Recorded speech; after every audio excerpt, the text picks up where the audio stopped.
عورت جب رو رہی ہو تو بہت حسین ہو جاتی ہے۔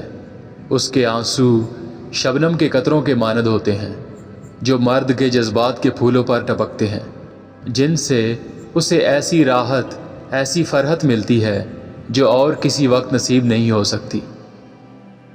بعض اوقات جب کبھی میں کسی سوختہ حال انسان کے سینے سے آہ بلند ہوتے دیکھتا ہوں تو مجھے اندیشہ ہوتا ہے کہ کہیں شہر نہ جل جائے۔ میں عشق کے بارے میں جب سوچتا ہوں تو صرف شہوانیت ہی نظر آتی ہے۔ عورت کو شہوانیت سے الگ کر کے دیکھتا ہوں تو پتھر کی مورت رہ جاتی ہے۔ انسان عورت سے محبت کرتا ہے تو ہیر رانجھا کی داستان بن جاتی ہے، روٹی سے محبت کرتا ہے تو ایپیکیورس کا فلسفہ پیدا ہو جاتا ہے، تخت سے محبت کرتا ہے تو سکندر، چنگیز، تیمور یا ہٹلر بن جاتا ہے، اور جب خدا سے لو لگاتا ہے تو مہاتما بدھ کا روپ اختیار کر لیتا ہے۔ جب تک سماج اپنے قوانین پر از سر نو غور نہ کرے گا، وہ نجاست دور نہ ہوگی جو تہذیب و تمدن کے اس زمانے میں ہر شہر اور ہر بستی کے اندر موجود ہے۔ سیاست اور مذہب کی لاش ہمارے نامور لیڈر اپنے کاندھوں پر اٹھائے پھرتے ہیں، اور سیدھے سادے لوگوں کو جو ہر بات مان لینے کے عادی ہوتے ہیں یہ کہتے پھرتے ہیں کہ وہ اس لاش کو از سر نو زندگی بخش رہے ہیں۔ سیاسیات سے مجھے کوئی دلچسپی نہیں۔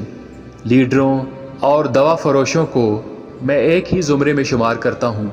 لیڈری اور دوا فروشی یہ دونوں پیشے ہیں۔ دوا فروش اور لیڈر دونوں دوسروں کے نسخے استعمال کرتے ہیں۔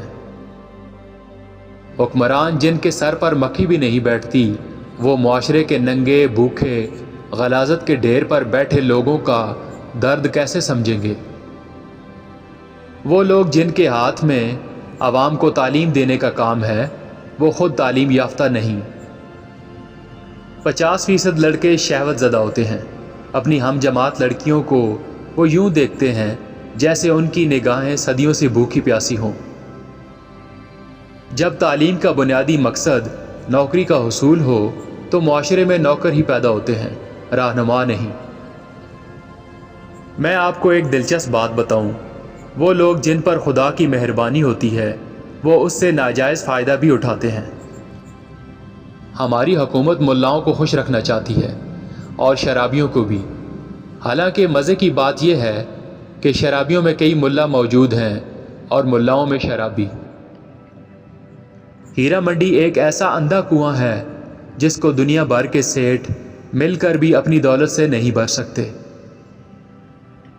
دنیا میں آئینے نہیں تھے تو حسن تھا، اب آئینے ہیں پر حسن کہاں ہے؟ خوبصورت چیز کو بدصورت بنا دینا بھی کسی مذہب میں جائز نہیں۔ کچھ مردوں کو قدرت کی یہ ستمکاری سخت ناپسند ہے۔ ان کی سمجھ میں یہ نہیں آتا کہ عورت اور مرد کے تعلقات کے ساتھ حمل کا سلسلہ کیوں جوڑ دیا گیا ہے۔ قانون کا تالا صرف سونے چاندی کی چابی سے کھلتا ہے۔ عدالت ایک ایسی جگہ ہے جہاں توہین برداشت کرنا ہی پڑتی ہے۔ خدا کرے کسی کو جس کا نام عدالت ہے اس سے واسطہ نہ پڑے۔ ایسی عجیب جگہ میں نے کہیں بھی نہیں دیکھی۔ زمانے کے جس دور سے ہم اس وقت گزر رہے ہیں، اگر آپ اس سے ناواقف ہیں تو میرے افسانے پڑھیے۔ اگر آپ ان افسانوں کو برداشت نہیں کر سکتے تو اس کا مطلب ہے کہ یہ زمانہ ناقابل برداشت ہے۔